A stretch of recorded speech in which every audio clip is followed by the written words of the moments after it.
Hey everybody, Paul here. I'm excited to announce that I'm starting a new series today on how to be a better husband. Today we're going to talk about going behind the veil and how being a better husband to our wife actually starts with being a better bride to Christ.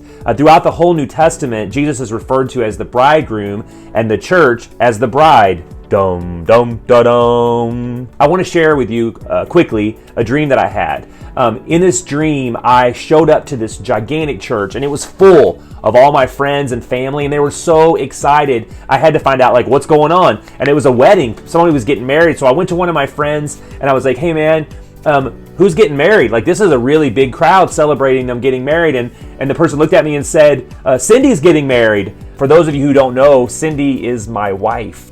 So I thought, Cindy is getting married? Wait, Cindy's already married to me. And I wondered why all of our friends and family were so excited about it. I'm like, wait a minute, I am at the wedding of my wife and we are still married? I don't understand. And then immediately I was moved, in a dream. Sometimes you just wind up in a different place. Cut scene, I was in a gigantic empty parking lot. And in that parking lot, there was a black rectangle painted. And in that rectangle, I was kneeled down in that rectangle.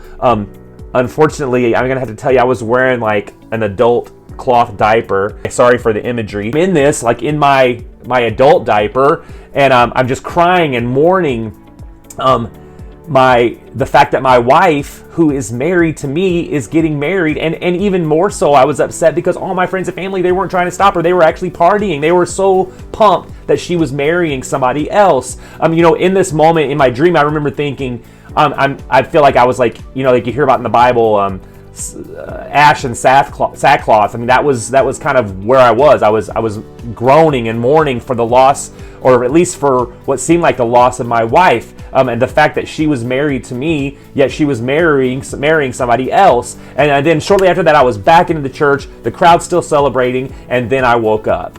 Now, of course, you can think, you have a dream like that, it seems so real. I wake up and I'm like, who's my wife marrying? What is she doing? What's going on that I don't know? And I started praying. I even started praying and asking God, what is Cindy up to? What are you trying to reveal to me? What are you telling me about my wife? What is she doing? Is she interested in someone else? Is she going to marry someone else? Is she going to leave me? All the insecurities that come with a dream like that just overwhelm me.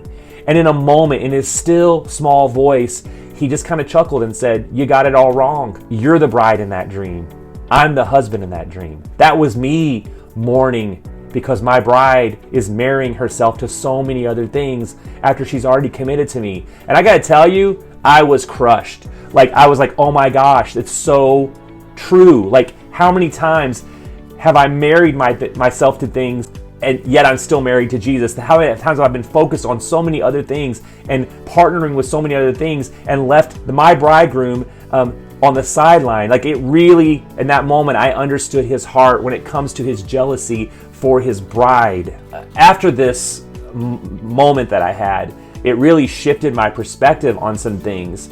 We all have our love language. We all have things that we think we need as a husband. Oftentimes when we don't get what we want, or we don't get what we think we need, we kind of feel like we've been cheated, or that we've been done wrong, or that our wife doesn't love us the way she's supposed to love us. But in a moment, I realized all the times I've ever prayed to God, God, please let Cindy love me the way I want to be loved. Help her act this way. Make her stop acting this way. Do this and this and this. I just want to feel needed. I just want to feel loved. I just want to feel necessary.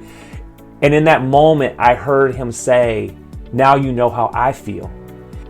God desires intimacy with us.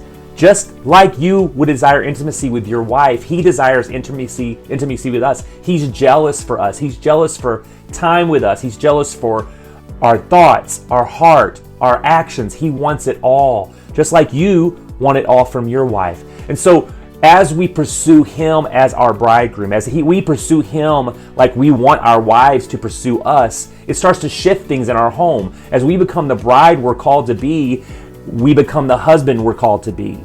To love our wife like Christ loves the church is to love him as a bride that we desire.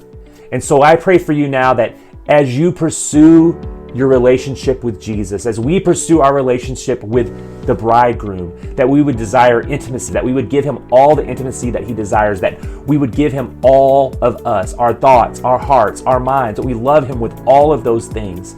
And I pray that as we pursue him as his bride, that we become the husband that we're called to be to our wife, and that as we become the bride and set the example of what that looks like in our home, and we model being a bride to the bridegroom, that our wife sees that in us. They see how we are pursuing him, and that it affects the way that they pursue him, and it affects the way that they pursue us. So as we pursue him as the bridegroom, we become a better husband. We model what it looks like to be a great bride. So dust off that wedding gown and get to pursuing him. Be a great bride to the bridegroom. I can tell you from experience that as you pursue him, it will change the atmosphere of your home. It will change the way that your wife interacts with you as you pursue him in his heart, and you become the bride that he desires and that he longs for, as you offer him intimacy, the intimacy that he desires and that he longs for. I hope that you're encouraged. Thanks so much for taking time out just to listen to me, share my dreams and share my thoughts and share my revelations. I really appreciate it. If you want to spend more time with me just talking about how to better be a husband, please subscribe. Keep an eye open for these How to Be a Better Husband, Heart of a Husband videos.